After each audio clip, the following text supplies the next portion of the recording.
This video is all about reassembling and installing a front bumper on a Mercedes 107, and we'll be showing you all the sorts of things that can go horribly wrong to slow your progress. When we took this rubber section off, I noticed that one of the square bolts, these things here, was missing altogether, and the other one is pretty rusty. So what we'll do with this one here is just put it in the rust bath, clean it up, clean the threads up, recut them, put new washers and nuts on, and then we will make up one of these bolts just using an M8 coach bolt. Now this is the same coach bolt as is used in the bumper to hold the center chrome plate on. We have a couple of spares, so what we're going to do is just make this flat and square. Now, these coach bolts have that square section there, so we can just use a set of vice grips or mole grips to hold that tight.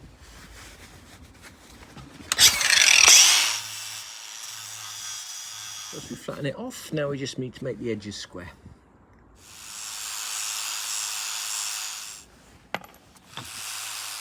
Although that just took a few minutes to make that, it's worth noting that the two bolts are different sizes on each side of the rubber. One is an M8 and the other one is an M6, and they're also slightly different shapes. So this one here is almost perfect. As is so often the case when you're restoring or building a classic car, things are never quite as simple as they should be. And putting a bumper on should be a simple 5-minute job. Now we have refurbished these brackets here, painted them ourselves. The other one's all off at the powder coaters. And these brackets attach inside and to the bumper here. But there's a problem. The bumper section to which those brackets attach is very prone to rust, and I'll show you what I mean on my 1976 280 SL. You can see here just how rusty all of that is, and what we should do really is cut that out and re-weld a new piece in, but we'll get to this car another time. While we're here, it's worth noting that there should be a blocking off or blanking grommet in the hole there. You should check yours to see if it's there, because if it isn't, what will happen is moisture and water will get inside there and rust out this section here. Just having a look under the red 280 SL that we're doing, and you can see that in here there should be a blanking grommet, which there isn't. You can see there's the first signs of rust there. Behind here there's a nut welded on, and that's still in place, so that's where one of the bumper brackets holes attaches. But here on this side here, the hole is way too big and there's no nut there at all, so we're going to have to somehow do one of two things. You can either put the bolt in this hole here on a piece of wire and pull it through so that the bolt protrudes, and then just put the nut on top. That's what we're going to attempt to do. Ideally what you do is you take the whole wing off and re-weld, you cut a section out and re-weld it on with a nut on the back, but unfortunately our welder got stolen, so we're not going to do that.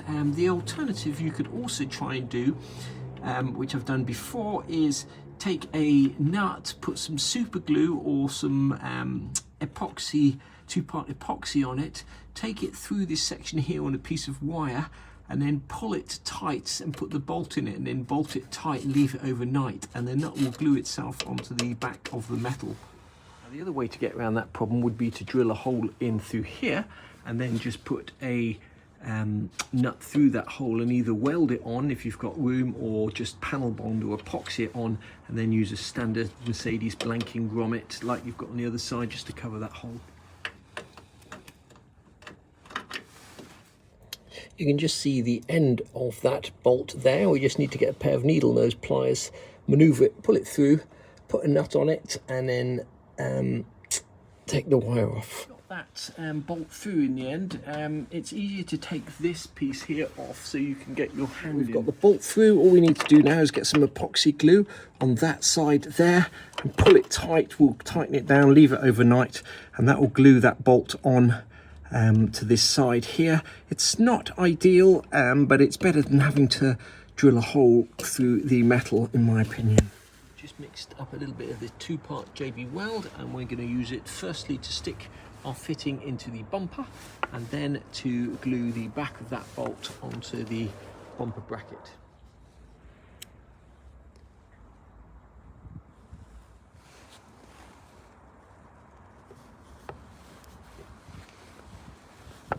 Man, that was a battle to get that in there. I think it's because it's so cold that the rubber's not very flexible and supple. The last time I did this was in the height of summer. So I'm just going to clamp that overnight like that, and then hopefully we'll still be able to remove the socket and those nuts tomorrow. We'll take the remainder of this and see if we can glue the back of that bolt on the bumper bracket. Managed to get that JB Weld in there. I'm going to tighten that bolt down. Before I do that, I'm just going to put some paper on there just so that the glue doesn't squeeze onto the threads when I tighten that down. We'll leave that a couple of days to dry. By then the bumper should be back from the powder coaters and we should be able to fit the bumper. I'm just going to tidy up this center chrome piece just using the Dremel tool. All of these rusty bits here we're going to grind out with a carbide burr. When you see bubbling like this on the inside of the bumper, you need to grind that out with a burr. There's no point in trying to paint over that. That little paint will just bubble off and you'll still have the same problem. I've used the Dremel tool to grind out all the rust on the inside of this bumper, and now I'm going to spray that with some Eastwood rust encapsulator.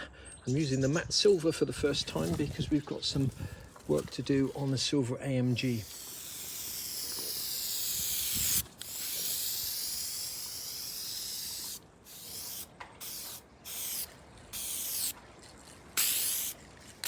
Eastwood rust encapsulator is very expensive, especially in England, but it does go on really smoothly and leaves a beautiful finish. So we'll just leave that to dry and then we should be just about ready to put the bumper back together. Our bumper parts are back from the powder coaters, so let's open them up and have a look and see what kind of job they've done. The benefit of powder coating is it gives you a very airtight seal, so all this heavy pitting here which would have been rusty, these would be sandblasted first and then powder coated. The powder coat will stop that rusting any further. Obviously when you're sandblasting, you will end up with holes here, but none of that's going to matter because you're not going to see this. This will be covered by the rubber bumper strips.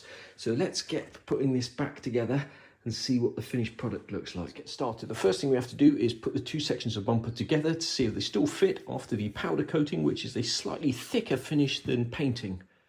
It cost us just over £100 to get all of these parts powder coated. These sections alone would have cost over £400 new. What we have done is invested money in hardware. Now these are all stainless steel bolts. You can see that the bumper sections are very prone to rust. All of these sections, the washers, the nuts and bolts are completely rusted and there's plenty of moisture traps in here. So my advice is just to spend a few pounds extra getting stainless steel fittings to ensure that they don't rust in the future. To every other video we do, at the end of each video you'll see all the part numbers, what parts and sizes you need, torque specs, where we got bits from, etc. When you come to reassemble the bumper, there's a specific order that you need to do it in. First of all, lay the bumper out so that you're facing the bumper. This is the top of the bumper, and these lips where the rubber clip into are facing down. Next, you're going to take one of your bolts and it fits in this hole here. This is the hole with the recess in. You're going to take another bolt and put it on the top here. Okay, so these bolts holes here and these holes here are all left free and empty. Bolts in first, then washers and nuts go on the back, and when it comes to tightening this up, you're going to be holding this bolt and tightening the nut. Back here, you slot those two bolts in, and then the washers go on, and then the nuts on top. Once again, you're always holding the bolts and tightening the nuts so as not to damage the paintwork or the powder coating. Once you've got those 4 nuts and bolts in finger tight, put the right hand section of the chrome on first, and you're going to start by aligning this corner hole here and laying this over without scratching all the internal paint off it. Hopefully these holes here and here will all line up, and similarly with this hole here. We'll just finger tighten the bolts to start off with. Now these 2 bolts are going to be covered by the next bit of chrome that you put on, so you're going to have to tighten these up next. Once you've laid on this piece of chrome here, once again, check just to make sure that these holes align here. Happy that everything aligns, you're going to take this bolt and drop it through the top. Washer and nut on the back, but just finger tight. Next up, we're going to put these little hex metal screws in. We've used flange ones here and they're self-drilling. Once again, at the end of the video, I will leave all the places we got these from and the sizes, etc. There's 6 on each side. The reason you don't do these bolts up just yet is you may need to wiggle about these bits of chrome just to get everything to line up. So there's 6 of these on each side. Once you've tightened them down, you're then ready to tighten the top bolt and the 2 bolts in here. Lost these little chrome plugs here. These just push and twist in. Push them in, twist them a little bit to lock them in place. Once you've tightened all these bolts down, you can then put the chrome centerpiece on. It hooks over there like so and is held in place with a coach bolt that fits through the hole, and then you've got a nut and washer on the back. Just going to put this center section together. Now this has been powder coated. You can see it's quite rusty on the edges, but once that's tucked under the rubber, you won't notice that. Now before you tuck it under the rubber, you're going to have to put some of these clamps in. We've bought 6 new ones from Mercedes. The other ones here, there's only 2 of them left. Pretty manky and are probably likely to break at any time. They're not expensive, these parts. That's the part number there. They're called a clamp 003 988 5678. And they're about 40p each. Just remember, when you put this in, the dimple faces into the rubber, and you can put these clips in when that's in situ, but it's easier to do it before you put it in. When you come to put these clips in, if you're using a pair of pliers and twisting them in like this, especially if this has been powder coated and is slightly thicker, you can actually end up breaking the clip. So what I usually do is put the pliers on the other side and just twist it round like so.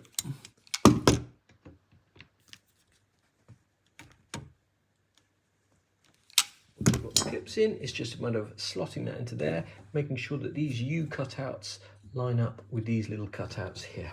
To get this into there, you can either just put one side in first and then try and fold the rubber over, or you can do what we're going to do, use a little bit of silicone lube inside the rubber and then just slide it in from one end, and that'll give us a little bit of adjustment.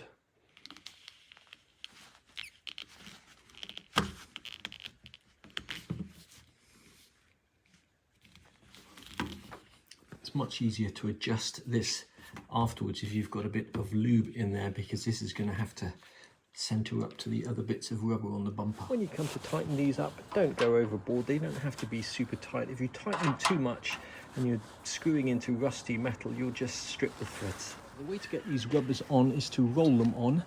The large hole here is where you will start with, like so, and then you will bend this up back on itself. Bend it on back on itself. You can see that that channel widens and it should just roll onto the channel. That bumper rubber went on without any problems, and our little Heath Robinson fix here worked fine. When you come to put these brackets on, remember that they slope upwards. It is possible to get them the wrong way around, but they slope upwards with the chrome at the top. I'm going to be using these super thick washers here, which came from Mercedes. They come bags of 5, that's the part number there.